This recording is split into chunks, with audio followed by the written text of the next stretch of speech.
Bienvenidos a The Debate. Hoy, nos adentramos en el complejo mundo del humor en la antigua Grecia. Un fenómeno, la verdad, tan brillante como a veces sombrío. Exploramos una tensión fundamental que se ve en las fuentes clásicas. ¿Fue el humor griego principalmente una herramienta de ingenio filosófico y cohesión social? ¿Un signo, digamos, de refinamiento intelectual? O por el contrario, sirvió a menudo como vehículo para la burla, la crueldad y la afirmación de jerarquías sociales. O sea, enmascarando quizás la agresividad bajo el barniz del ingenio. Esa es la cuestión que vamos a analizar hoy. Yo defenderé esa visión un poco más crítica, destacando los aspectos problemáticos del humor griego. Y yo argumentaré que, pese a sus excesos, que los hubo, claro, el ideal predominante y sobre todo el más valorado culturalmente fue el del humor como expresión de inteligencia, de bienestar y de cohesión. A ver, desde mi punto de vista, el ideal griego del humor residía en la eutrapelia. Es un término que podríamos traducir como gracia ingeniosa más o menos. Aristóteles, de hecho, la situó como la virtud intermedia, el justo medio entre la bufonería excesiva y grosera, el bomologos, y por otro lado la rusticidad o la total falta de humor, el agrocaicos. No era un simple chiste, era una cualidad del carácter, un talento social e intelectual. Pensemos, por ejemplo, en cómo Polibio elogia al rey Cleómenes precisamente por esta cualidad, o, no sé, en la justificación que Heródoto atribuye al faraón Amasis sobre eso de alternar seriedad y diversión para la salud mental, como quien tensa y destensa un arco. O sea, el humor se veía como algo necesario. Para el equilibrio. Incluso Jenofonte admiraba a Terámenes por mantener el ingenio ante la muerte. Y esta valoración, además, se extendía a la pedagogía. El principio de aprender con gusto, en Dios Manzanin, se apoyaba en anécdotas con moraleja como, las fábulas de Sopo, claro, o en textos amenos, formas como los juegos de palabras inteligentes o la célebre concisión lacónica eran ejercicios de agudeza mental muy valorados. Sí, entiendo la atracción de ese ideal filosófico, ¿no? De la eutrapelia. Pero creo que las fuentes también nos muestran una realidad pues mucho más cruda y sobre todo más extendida. El propio Aristóteles reconoce el exceso en esa figura del bomologos, el bufón sin límites que busca la risa a cualquier precio, incluso, ofendiendo. Y no podemos obviar la aiscrología, ese lenguaje obsceno y procaz presente en ciertos rituales o en la comedia. O la bomología, esos insultos groseros que, según Teofrasto, lanzaban quienes rondaban los altares esperando sobras. Un humor nacido de la necesidad, sí, vale, pero también de la pura grosería, me parece a mí.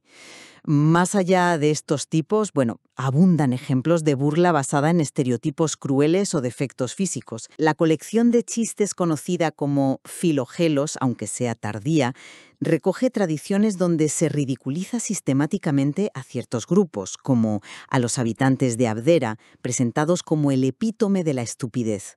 O pensemos en las burlas personales.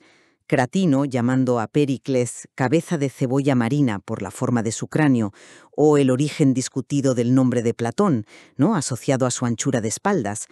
Incluso la agudeza intelectual podía tener un filo, diría yo, bastante cruel. Los juegos de palabras se usaban agresivamente. Antístenes el cínico, por ejemplo, retorcía el nombre de las lecciones de Platón, las diatribas, llamándolas catatribas, o sea, pérdida de tiempo. ¡Vaya! Es cierto que existían esas formas más bajas o, más agresivas, pero insisto en que el ideal culturalmente sancionado y admirado era el del ingenio civilizado, la eutrapelia. Los ejemplos de este tipo de humor, la verdad, abundan y son célebres.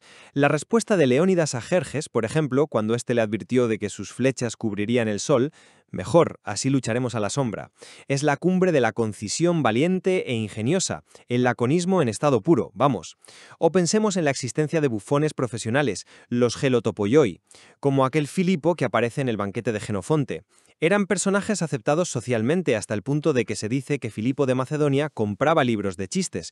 Incluso había un culto formal al dios Gelos, la risa, en lugares como Esparta, lo que indica un reconocimiento casi institucional del valor positivo del humor y la risa en la vida cívica. No niego que se valorase el ingenio. Claro que no. Pero la línea entre ese ingenio y la burla hiriente era, yo creo, extraordinariamente fina. Y se cruzaba constantemente.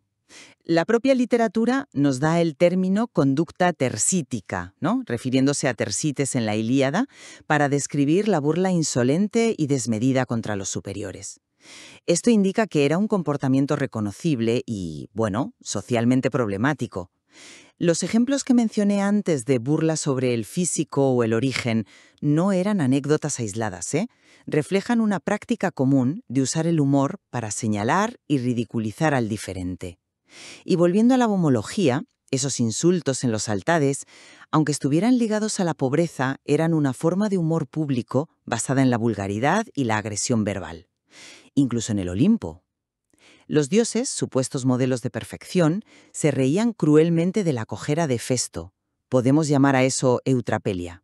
A mí me parece más bien un ejemplo de cómo el grupo se cohesiona ridiculizando al miembro que se desvía de la norma.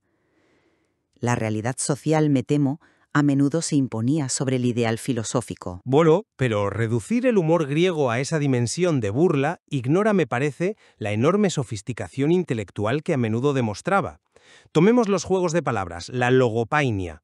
Diógenes Laercio atribuye a Diógenes el cínico ejemplos brillantes. Al ver a un arquero torpe, se sentó junto al blanco diciendo, para no ser alcanzado. O al ver al médico y conocido mujeriego Dídimo examinar el ojo de una joven, le advierte, cuidado, no sea que al curar la pupila, core, dañes a la muchacha, core. Juega con el doble sentido de la palabra de forma magistral, ¿no crees? Aristóteles mismo analiza la importancia de estos juegos de palabras en la retórica. Los laconismos son otro ejemplo claro. La respuesta espartana a la larga carta amenazante de Pirro de Epiro fue simplemente sí. Inteligencia y economía verbal máximas. O el famoso informe del Navarca Hipócrates tras la derrota de Cícico. Naves perdidas, Míndaro muerto, hombres hambrientos, no sabemos qué hacer. Es casi un haiku de la derrota, es tremendo. Incluso las alteraciones de nombres podían ser ingeniosas y descriptivas, como llamar a Teofrasto habla divina por su elocuencia.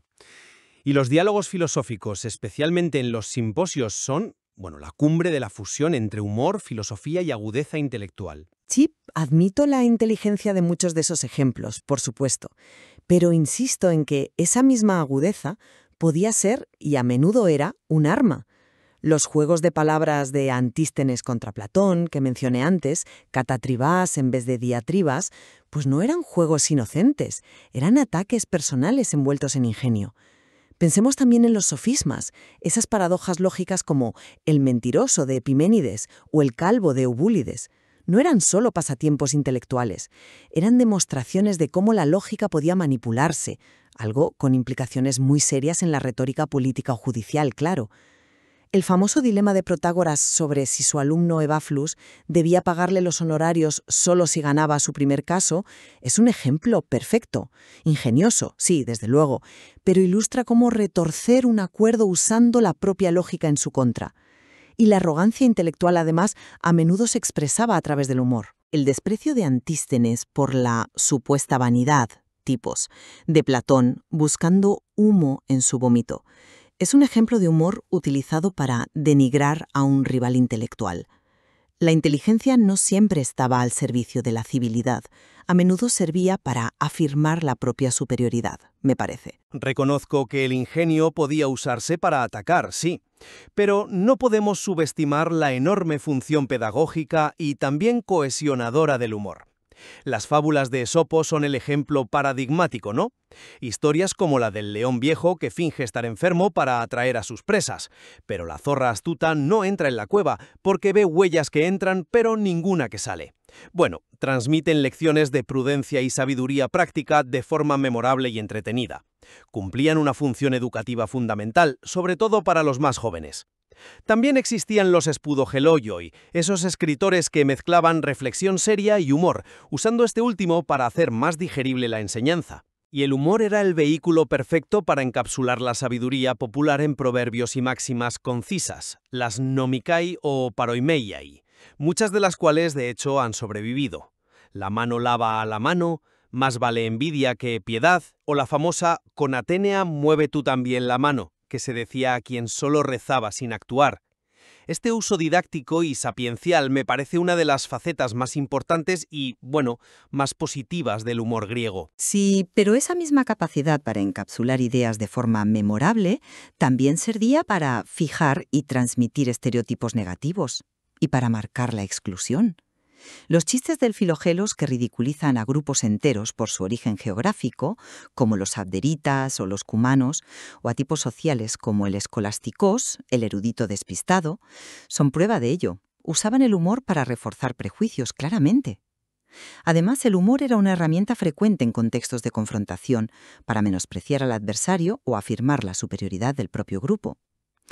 La respuesta irónica del espartano Antálcidas al ateniense que presumía de haberles expulsado muchas veces de las cercanías de Atenas, pero nosotros, a vosotros, nunca de Esparta, es un ejemplo de humor agonal, ¿no? Usado para ganar una disputa verbal. O la del otro espartano al Argivo que se jactaba de cuántos espartanos yacían muertos en la Argólida. Sí, pero de los vuestros, ninguno en Laconia. Incluso el uso de eufemismos como llamar al peligroso mar negro Ponto Euseinos, mar hospitalario, tiene un componente de humor negro que, en fin, maquilla una realidad desagradable. Y recordemos la anécdota del intérprete persa ejecutado por los atenienses por usar la lengua griega para transmitir demandas bárbaras. El lenguaje y el ingenio estaban ligados a la identidad, y su uso inapropiado por un extranjero podía ser castigado.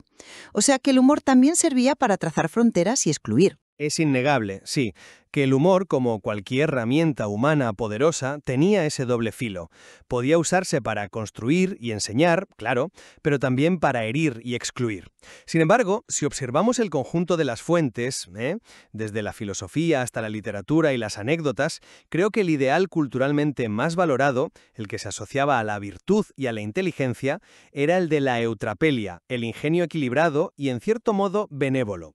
Pienso que esta faceta, ligada al pensamiento crítico, al bienestar psicológico y a la pedagogía, representa el núcleo más significativo del legado humorístico griego. Yo sigo percibiendo una dualidad mucho más marcada, la verdad, donde la función social pragmática, afirmar estatus, ridiculizar al rival, reforzar la cohesión grupal a través de la exclusión del otro, era tan importante, o quizás más en la práctica cotidiana, que el ideal filosófico del ingenio puro. O sea, junto al juego intelectual, encontramos constantemente la burla, el estereotipo y la afirmación de poder. No podemos, creo, idealizar el humor griego ignorando esta dimensión más oscura, que lo convertía en una herramienta fundamental para navegar las complejas jerarquías y tensiones de la sociedad griega. Quizás la clave esté precisamente ahí, en esa tensión irresoluble. El humor griego parece haber habitado siempre ese espacio entre lo sublime y lo grotesco, ¿no? Entre la reflexión filosófica más aguda y la burla más descarlada.